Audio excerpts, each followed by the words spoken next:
حضرت اسرائیل علیہ السلام نے حضرت محمد صلی اللہ علیہ وسلم کی روح کیسے قبض کی؟ حضرت محمد صلی اللہ علیہ وسلم کی وفات کا رلا دینے والا واقعہ۔ بسم اللہ الرحمن الرحیم۔ حضور نبی کریم صلی اللہ علیہ وسلم پیر کے دن پیدا ہوئے، پیر کے دن مکہ مکرمہ سے ہجرت کی، پیر کے دن مدینہ منورہ تشریف لائے اور وصال بھی 12 ربیع الاول پیر کے دن ہی فرمایا۔ آپ صلی اللہ علیہ وسلم کی مدت مرض 12 دن تھی اور آپ کا بخار درد سر کے سبب تھا۔ جب حضور نبی کریم صلی اللہ علیہ وسلم پر یہ سورہ مبارک نازل ہوئی تو آپ صلی اللہ علیہ وسلم نے ارشاد فرمایا، مجھے میرے انتقال کی خبر دے دی گئی ہے۔ اس کے بعد آپ صلی اللہ علیہ وسلم ام المومنین حضرت عائشہ صدیقہ رضی اللہ تعالی عنہا کے گھر اس حال میں تشریف لائے کہ آپ کو سخت بخار تھا۔ حضرت بلال حبشی رضی اللہ تعالی عنہ فرماتے ہیں، جب میں صبح کو بیدار ہو کر آپ صلی اللہ علیہ وسلم کے حجرہ کے پاس حاضر ہوا تو عرض کیا، یا رسول اللہ صلی اللہ علیہ وسلم، تو آپ نے حضرت فاطمہ رضی اللہ تعالی عنہا کو ارشاد فرمایا، اے فاطمہ، بلال سے کہہ دو کہ ابو بکر کو سلام کہو اور کہو کہ لوگوں کو نماز پڑھائیں۔ حضرت بلال رضی اللہ تعالی عنہ فرماتے ہیں، میں روتا ہوا واپس پلٹا، میں مدینے کی گلیوں میں گھومتا جاتا اور کہتا جاتا، آہ میرے سردار، آہ میرے جلیل القدر نبی، کاش بلال کو اس کی ماں نہ جنتی۔ اس کے بعد حضرت بلال مسجد میں آئے تو مسجد لوگوں سے کھچا کھچ بھری ہوئی تھی۔ حضرت بلال رضی اللہ تعالی عنہ نے حضرت ابو بکر صدیق رضی اللہ تعالی عنہ سے ملاقات کی اور حضور کا سلام و پیغام پہنچایا۔ اس کے بعد حضرت بلال رضی اللہ تعالی عنہ نے صدا لگا کر نماز کے لیے اقامت کہی۔ جب اللہ اکبر کہا تو سب مسلمان رونے لگ گئے۔ حضرت بلال رضی اللہ تعالی عنہ پر رقت طاری ہو گئی، وہ رونے لگے اور روتے روتے اقامت کہی۔ اس کے بعد حضرت ابو بکر صدیق رضی اللہ تعالی عنہ آگے بڑھے اور لوگوں کو امامت کرائی۔ جب آپ رضی اللہ تعالی عنہ نے بسم اللہ شریف پڑھ کر سورہ فاتحہ کی تلاوت شروع کی تو آپ رضی اللہ تعالی عنہ کی نظر اس جگہ پر پڑی جہاں سرکار دو عالم صلی اللہ علیہ وسلم تشریف فرمایا کرتے تھے، تو رونے سے آپ کی ہچکی بند گئی اور سب لوگ رونے لگے۔ جب حضور نبی کریم صلی اللہ علیہ وسلم نے لوگوں کا رونا دھونا سنا تو حضرت فاطمہ رضی اللہ تعالی عنہ سے دریافت فرمایا، یہ مسجد میں آہو بکا رونے کی آواز کیسی ہے؟ انہوں نے عرض کی، لوگوں نے آپ کو نماز میں نہ پایا اس لیے رو رہے ہیں۔ آپ نے اپنا سر اقدس اٹھایا اور دعا کی، یا اللہ بخار پر مامور فرشتے کو حکم دے کہ تیرے نبی کی سختی تھوڑی سی کم کر دے تاکہ میں جا کر لوگوں کو نماز پڑھا لوں اور دنیا چھوڑنے سے پہلے اپنے صحابہ کو الوداع کہہ لوں۔ اس کے بعد حضور نبی کریم صلی اللہ علیہ وسلم نے وضو فرمایا اور حضرت سیدنا فضل بن عباس رضی اللہ تعالی عنہ، حضرت اسامہ بن زید رضی اللہ تعالی عنہ اور حضرت علی المرتضیٰ رضی اللہ تعالی عنہ کا سہارا لے کر گھر سے باہر لائے۔ جب مسلمانوں نے حضور نبی کریم صلی اللہ علیہ وسلم کے انوار مسجد میں داخل ہوتے دیکھے تو آپ کی آمد محسوس کی تو صف در صف جدا ہوتے جاتے اور آپ صلی اللہ علیہ وسلم ان کے درمیان سے گزرتے جاتے حتیٰ کہ آپ محراب اقدس کے پاس پہنچ گئے۔ حضرت ابو بکر صدیق رضی اللہ تعالی عنہ کے برابر کھڑے ہو کر لوگوں کو نماز پڑھائی۔ اس کے بعد نبی کریم صلی اللہ علیہ وسلم منبر اقدس پر جلوہ افروز ہوئے اور ارشاد فرمایا، اللہ کی حمد و ثنا کی اور الوداع کہنے والے کی طرح چہرے اقدس لوگوں کی طرف متوجہ کیا اور فرمایا، اے لوگو، کیا میں نے تم کو رسالت نہ پہنچا دی اور نصیحت و امامت نہ کر دی؟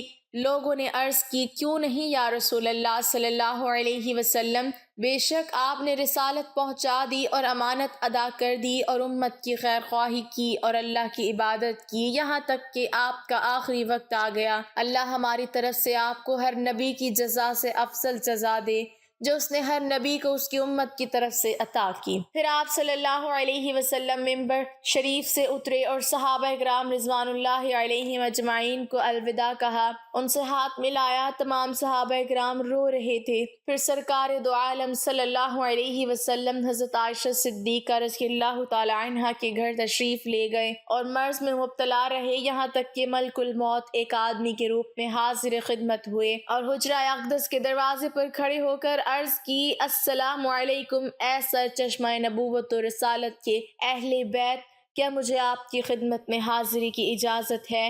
حضرت فاطمہ الزہرا رضی اللہ تعالی عنہا نے جواباً فرمایا، اے شخص، آپ صلی اللہ علیہ وسلم اپنے آپ میں مشغول ہیں۔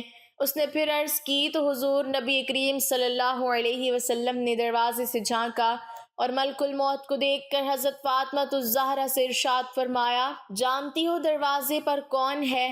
عرض کیا، ابا جان کوئی شخص ہے۔ ارشاد فرمایا، میری بیٹی، یہ وہ ہے جو بغیر اجازت کے آتا ہے، یہ لذتوں کو توڑنے اور شکست دینے والا ہے، اسے آنے دو۔ بس وہ حاضر خدمت ہوئے، سلام کیا اور عرض کی، یا رسول اللہ صلی اللہ علیہ وسلم، اللہ نے مجھے یہ حکم دے کر بھیجا ہے کہ آپ کی اجازت کے بغیر آپ کی روح قبض نہ کروں، آپ کا کیا حکم ہے؟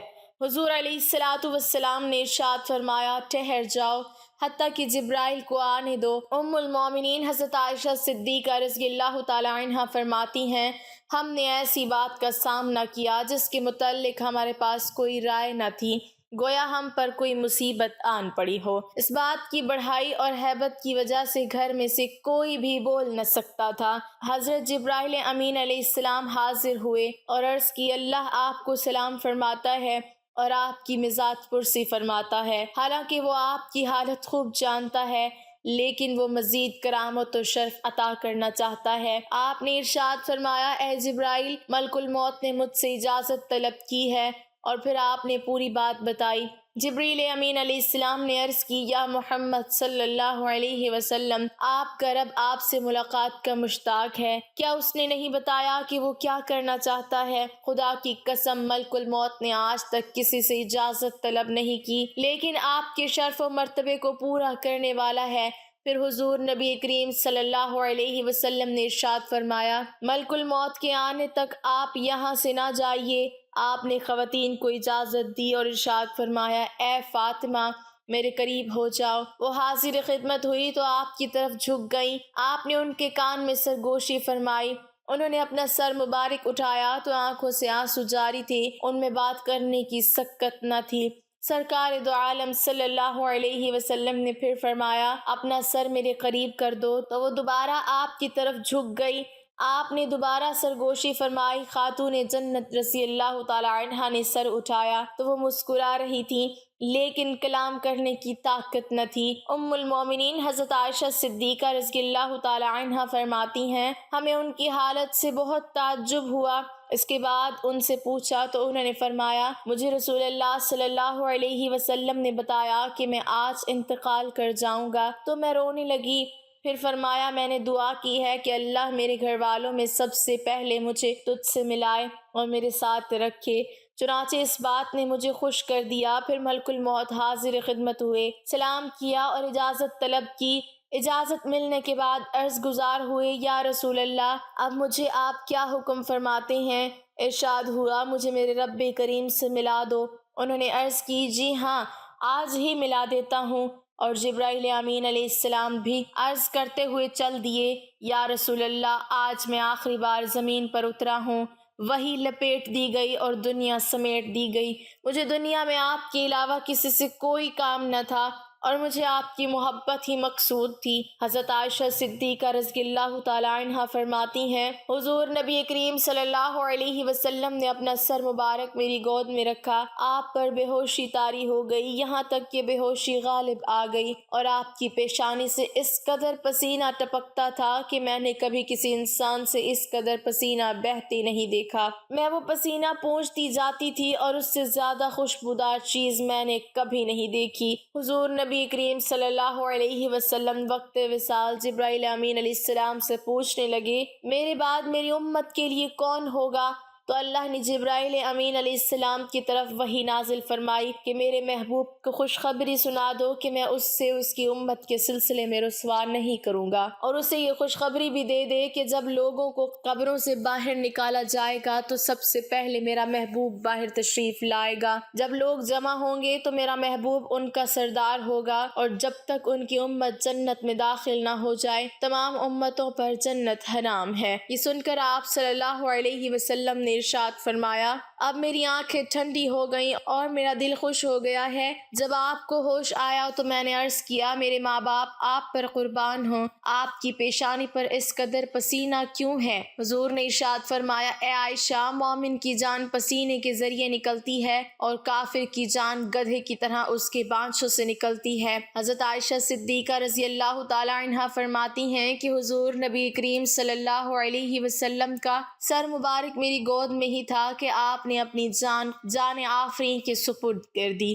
آپ کی وصال کی خبر سب سے پہلے امیر المومنین حضرت ابوبکر صدیق رضی اللہ تعالی عنہ کو ہوئی اور وہ سب سے پہلے حاضر ہوئے۔ حضور نبی کریم صلی اللہ علیہ وسلم کی چہرہ اقدس پر یمنی چادر تھی۔ آپ نے چہرے مبارک سے چادر ہٹائی، بوسہ لیا اور روتے روتے عرض کی یا رسول اللہ صلی اللہ علیہ وسلم، میرے ماں باپ آپ پر قربان، آپ نے پاکیزہ زندگی گزاری اور پاکیزہ وصال فرمایا۔